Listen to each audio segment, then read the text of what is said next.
La suite des grandes gueules sur RMC et RMC Story. Tout à l'heure, c'est Marion Bartoli, l'ancienne championne de tennis, celle qui a remporté Wimbledon en 2013, qui passe le grand oral des GG. Elle sera accompagnée de Géraldine Maillet, romancière. Toutes les deux, elles ont signé ce livre, Renaître, dans lequel Marion raconte son retour de l'enfer, en quelque sorte. C'est un livre très sincère, très touchant. C'est rare qu'une personnalité publique se confie ainsi. Les sportifs. Notamment les sportifs. Le plus dur, c'est après la victoire. Eh bien, elle nous racontera pourquoi, justement, après 2013, après Wimbledon, tout s'est écroulé. Et puis ensuite, il y a une renaissance. Et Marion Bartoli, c'est aussi un message d'espoir qu'elle veut faire passer. Elle sera avec nous à 11h dans les grandes gueules pour son grand oral. Avant cela, bien sûr, le match des GG, d'autant plus qu'on vous offre aujourd'hui un week-end aux petits oignons du côté de Toulouse dans un hôtel Pullman. On vous offre le dîner, le petit-déj, la piscine, etc. Pour remporter ce week-end à Toulouse, vous jouez avec nous en envoyant le mot match au 7 32 16, match au 7 32 16, et rendez-vous donc juste avant 11h. Mais pour l'heure, grande gueule du jour, plutôt question grande gueule. Macron hier a sorti une fois de plus le carnet de chèques, mais comment va-t-on tout payer ? RMC, la grande gueule du jour. Le travail qui a été fait doit payer. Et là-dessus, je dois dire que les décisions que nous avons prises à l'automne, non seulement ont été mal comprises, elles ont été bien comprises, mais mal vécues. Elles ont été vues comme injustes et elles doivent donc être corrigées. C'est pourquoi, au 1er janvier prochain, je souhaite que nous réindexions les retraites de moins de 2 000 euros et qu'il n'y ait plus de sous-indexation de quelque retraite que ce soit à partir de l'année 2021. Celles et ceux qui travaillent, qui payent l'impôt sur le revenu, ont été largement mises à contribution durant les dernières décennies. Je serai donc simple, je ne veux pas de hausse d'impôts et je veux des baisses pour ceux qui travaillent en réduisant significativement l'impôt sur le revenu. Il faut qu'on soit réaliste et donc je demanderai d'ici à l'été au gouvernement de me donner son analyse et de voir si c'est tenable. J'assume totalement, si ce n'est pas tenable, d'abandonner cet objectif. Je pense que le plus important, c'est de tenir et de baisser la dépense publique comme je m'y suis engagé. C'est de pouvoir baisser les impôts, et nous avons commencé, contrairement à la décennie qui vient de s'écouler. Alors, on aura noté en quelques secondes beaucoup de contradictions dans les propos du président. Tout d'abord, cette baisse d'impôts de 5 milliards, très bien. D'ailleurs, ce matin, Bruno Le Maire, le ministre de l'économie, a précisé que ça devrait concerner ces baisses, les deux premières tranches, celle d'à 14 et celle à 30, donc faites vos calculs, ça pourrait représenter 10% d'impôts en moins à payer à partir de janvier de l'année prochaine. Donc ça, c'est 5 milliards minimum. Ensuite, on va réindexer des retraites sur l'inflation, donc ça va coûter. Ensuite, il y a l'abandon de l'objectif des 120 000 fonctionnaires en moins, donc ça veut dire que c'est des économies en moins, et hier, Emmanuel Macron y a renoncé. On ne fermera plus de classes et d'hôpital d'ici la fin du quinquennat. Les retraites à 1 000 euros minimum. Là aussi, ça veut dire qu'il va falloir mettre de l'argent sur la table. Et donc, il avait déjà fait un chèque de 10 milliards il y a quelques mois. Là, on aura tout à l'heure un spécialiste de l'économie, mais grosso modo, il vient de refaire un chèque de 10 milliards. Donc en 5 mois, notre président a dépensé 20 milliards. De miettes. Voilà. Le problème, c'est qu'on n'a pas d'argent. Alors si vous allez me dire, l'argent, on peut le trouver ailleurs. Mais là, aujourd'hui, on n'a pas d'argent.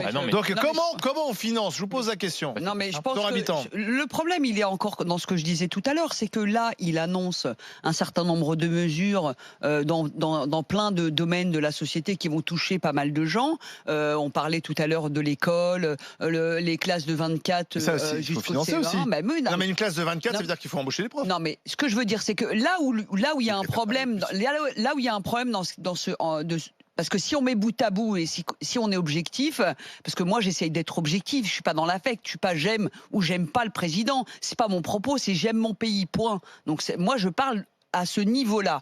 À ce niveau-là, ce qu'il aurait dû dire, et peut-être que ça va arriver, peut-être que c'est la suite, quel est le montant de la dépense, où est-ce qu'on la prend, et voilà où elle va être affectée, parce qu'on n'a pas de visibilité. C'est comme si vous disiez, voilà, je suis déjà endetté à 500 000 euros, mais je propose de être réendetté à 500 000 euros encore, mais que vous expliquez pas où est-ce que vous allez réduire. Il faut qu'ils nous disent où ils réduisent. Il n'y a pas les colonnes plus et colonnes moins, en fait. Mais ils devraient, mais c'est ça, en fait. Je pense qu'ils devraient tous arrêter. Ils devraient tous arrêter les discours fleuves. Ils devraient tous arrêter la communication qui ne sert à rien et qui d'ailleurs, preuve en est, ne produit rien. Et ils devraient être beaucoup plus pragmatiques et de dire aux gens, voilà, nous allons faire une économie de 10 milliards sur ces postes-là et ces 10 milliards vont être affectés sur ces postes-là. Point à la ligne. Il n'y a pas d'autres commentaires à faire. David, je ne crois pas que ce soit une volonté de ne pas le faire. Je crois que c'est véritablement l'impossibilité de le faire. Pourquoi Je crois vraiment qu'il y a une espèce d'opposition naturelle entre vouloir assurer fermement une dépense publique et vouloir augmenter ou pérenniser le service public. Je crois que la difficulté, elle est vraiment là. Je pense pas. Les 10 milliards qui ont été donnés, on ne sait pas d'où ils viennent. Dans une collectivité, Mais c'est ce que tu fais. Laissez terminer. Laissez-les terminer pas en même temps si on comprend rien. On ne sait pas véritablement d'où viennent ces 10 milliards. Et je crois là que s'il ne nous dit pas où et comment vont être financées ces mesures, c'est parce qu'il ne le peut pas, tout simplement. Il ne le peut pas. Il ne le peut pas parce que ça le met. C'est une balle dans le pied qu'il se tire en se mettant obligatoirement des objectifs pragmatiques fixés. La vérité, alors, Maxime. Non, mais la vérité, c'est que plusieurs choses. Emmanuel Macron n'a pas dit évidemment hier que malheureusement, ce qui était en train de nous tuer le plus, c'est la dette. La dette, c'est vraiment un truc abyssal. On n'en parle plus de la dette. Non, mais on n'en parle plus. Et la vérité, s'il y a eu un seul immense tabou dans ce grand débat, c'est la dette. À aucun moment on en a parlé. La seule question qui a été posée réellement sur les questionnaires en ligne, c'était est-ce que vous voulez réduire la dépense publique et la dette? Qui allait vraiment cocher oui? Personne. Et la vérité, c'est que c'est là où je suis pas d'accord avec toi, David. Oui, voilà. Mais c'est que bien sûr qu'on peut les faire les économies. C'est que sur le coup, Emmanuel Macron n'a pas de courage pour faire les économies. On va prendre rapidement. Non, il renonce même. Mais attendez, Maxime qui ne pouvait pas le dire. Il peut le dire. Il n'a pas le courage de le dire. Il n'a pas le courage. Mais là, factuellement, excuse-moi, David, il renonce. Parce que son objectif de 120 000 suppressions, c'était un engagement de campagne. Il dit finalement, on va pas le faire.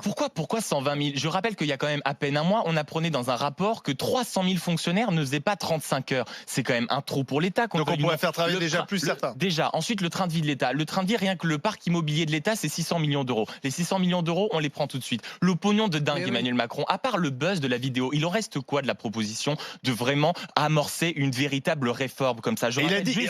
Non, mais c'est 714 milliards. 714 milliards. On peut en faire presque 4 milliards. C'est quand même... Il y a quand même un truc... Non, mais il y a quand même un truc absolument absurde dans son fonctionnement. C'est 80 modes de calcul différents pour les aides sociales. Ça ne va ni aux bonnes personnes, et quand ça va aux bonnes personnes, ce n'est pas les bons montants. Et même le chômage. Et même deuxième truc. Oui, non, mais le deuxième truc, on ne parle pas du chômage. Le chômage, je suis désolé. Il a parlé de la réforme de l'allocation chômage. Le chômage, quand on est très objectif, je crois que le chômage, c'est à peu près 35 milliards. Il n'y a que 13% des personnes qui vont réellement à Pôle emploi qui retrouvent du travail. Donc ça ne fonctionne pas. Les économies, elles sont là. Le problème véritable, c'est que Emmanuel Macron. Il y a une réforme de l'assurance chômage. Oui, tout à fait. Honnête, il en a parlé. Qui n'a pas le temps d'avoir et qui a davantage pour but de faire dépenser de l'argent ou d'en économiser. Donc le problème, c'est qu'Emmanuel Macron révèle davantage là qu'il n'est pas un vrai libéral. Un vrai libéral aurait déjà largement si on dit que c'est un ultra-libéral. Faire une largement réforme des collectivités territoriales qui là aussi nous coûte un pognon de dingue. Il a sanctuarisé le statut de l'élu hier. Il a vraiment.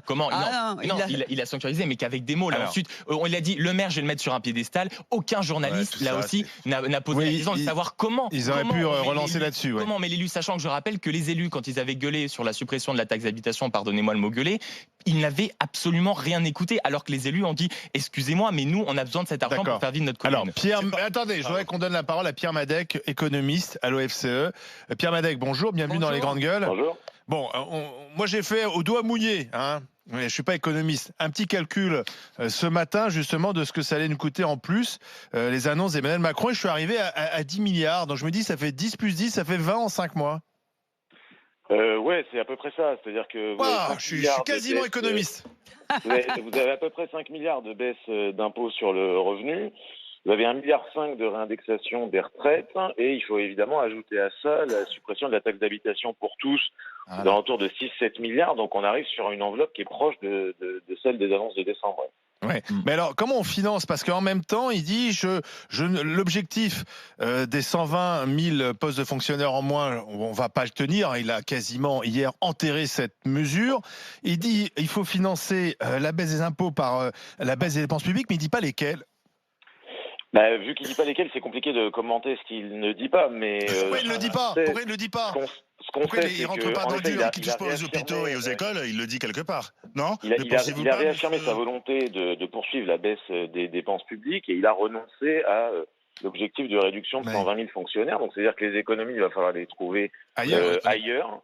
La question, c'est où? Est-ce que c'est dans le système des retraites? Est-ce que c'est au travers de la santé, en sachant que la santé a l'air d'être plutôt sanctuarisée, l'éducation aussi? Donc on pourrait penser que ça va se jouer plutôt du côté de la protection sociale. Il a parlé notamment du revenu universel d'activité. Le revenu universel d'activité, il peut aussi permettre de faire des économies. Il y a quand même une recette, c'est la suppression de niches fiscales, non pas pour les particuliers, ça c'est peut-être une surprise, parce qu'il y avait beaucoup d'inquiétudes, parce que les niches fiscales, c'est pas seulement pour les riches, c'est aussi les emplois à domicile, ça fait travailler des gens, c'est le pouvoir d'achat, et donc là visiblement les particuliers seront épargnés, ça sera les niches fiscales des entreprises qui pourraient être supprimées ou réduites. On parle de quoi par exemple? On parle de plein de choses, mais si on sanctuarise par exemple le CICE, on voit que les marges de manœuvre elles sont réduites. Il reste le crédit d'impôt pour la recherche, par exemple. Il reste un certain nombre d'avantages pour les bailleurs sociaux, mais les bailleurs sociaux ont quand même été mis à contribution très largement depuis le début du quinquennat. Et le reste des niches fiscales destinées aux entreprises, en réalité, ça rapporte pas grand-chose. Et en plus, ce serait étonnant dans un contexte où on annonce une baisse de la pression fiscale sur les entreprises avec la baisse de l'impôt sur les sociétés, par exemple. Ce serait étonnant d'annoncer la suppression de niches fiscales qui aurait pour seule conséquence d'augmenter la pression fiscale sur les entreprises et pas tant de réduire la dépense publique. Les bailleurs sociaux ont été mis à contribution, c'est vrai, mais à contrario, en face, on a relevé le point de l'assurance emprunteur qui est venu pallier à ce qu'on leur a enlevé. Donc quelque part, à chaque fois, quand on retire quelque part dans une niche, on la compense par ailleurs par des biais quasi invisibles. C'est systématique. Alors, le fait est que le budget, par exemple, juste de la politique du logement, ce qu'on appelle la politique du logement, c'est des 40 milliards d'euros, c'est en grande partie de la dépense publique. Le budget de la politique du logement, il a baissé de 15% depuis l'arrivée d'Emmanuel Macron. Donc on peut. Il a été compensé quand même en grande partie. Il y a des mesures qui ont été prises de compensation sur les conditions d'emprunt d'un certain nombre de bailleurs, mais au final, ça fait quand même de l'économie de dépenses publiques. Après, ça va être compliqué, d'aller plus loin, quoi. Excusez-moi, Monsieur Madec, est-ce qu'il n'y a pas aussi un vrai sujet sur le CICE, par exemple, quand on voit que l'entreprise Ford qui ferme son entreprise à Blanchefort, qui met en gros sur le carreau 800 salariés, qui touche quand même 1 milliard sur 2019 au long de l'année 2018, est-ce que là, il n'y a pas quand même un signe de déraillement pour le CICE ? Alors, il y a un sujet, mais le fait est que le CICE va disparaître et a disparu en partie cette année avec la bascule CICE baisse de charge. Ça se transforme en baisse de charge. Une fois que vous avez acté le fait que le CICE était transformé en baisse de charge pour les entreprises, c'est assez compliqué de revenir dessus. Une dernière question. Madec, ne pensez-vous pas que le manque de pragmatisme dans le financement des mesures annoncées n'est pas lié au fait qu'il n'y a pas de véritable réponse? J'ai le sentiment, là, à vous avoir écouté, que vous confirmez cela. En fait, s'il ne dit pas comment il finance ce qu'il a annoncé, c'est parce que il n'a pas les leviers pour. Il y a une volonté très forte de baisser la pression fiscale et de baisser la dépense publique. Ce qu'on voit depuis 2 ans, c'est que tout le monde a beau répéter il faut baisser la dépense publique, il faut baisser la dépense publique, c'est pas si facile que ça.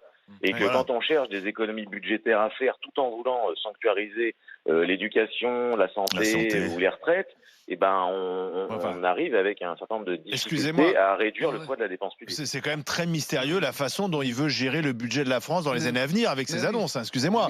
Moi, j'ai pas compris. Et je pense que personne n'a compris comment il peut à la fois geler des baisses de dépenses publiques, puisqu'il veut plus fermer d'hôpitaux, d'écoles. Il veut pas supprimer des postes de fonctionnaires. Il a peut-être raison. En même temps, il veut baisser des impôts. Il veut créer de nouvelles structures parce que forcément, les maisons France, même la décentralisation, ça aura forcément un coût. On n'imagine pas l'opération à 0 €. Donc, c'est 2000 établissements. C'est quand même très mystérieux. Et la croissance et les perspectives de croissance sont très faiblardes. On sait que la croissance, elle va rester assez faible pendant quelques années. Le maire a dit 1,4.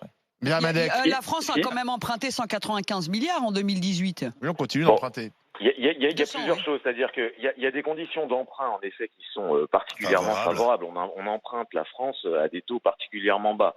Donc l'endettement, de ce point de vue-là, n'est pas un problème. Après, il y a une volonté quand même de réduire la dépense publique. Il faut savoir que depuis 2 ans, le gouvernement a quand même fortement réduit la dépense publique, ce qu'on n'avait pas vu depuis 15 ou 20 ans.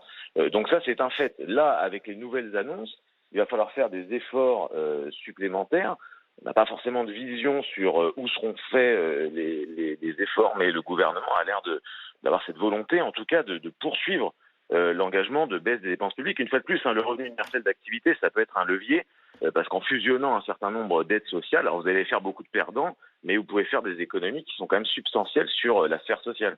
Merci Pierre Madec, économiste à l'OFCE. Allez, dans un instant, je vous attends au 32-16. Est-ce que vous avez une idée comment on peut tout financer? Est-ce que justement, parce que on voit pas bien comment on finance, on s'est pas fait un peu avoir hier dans ces annonces, il y aura forcément des déçus. À tout de suite sur RMC Story.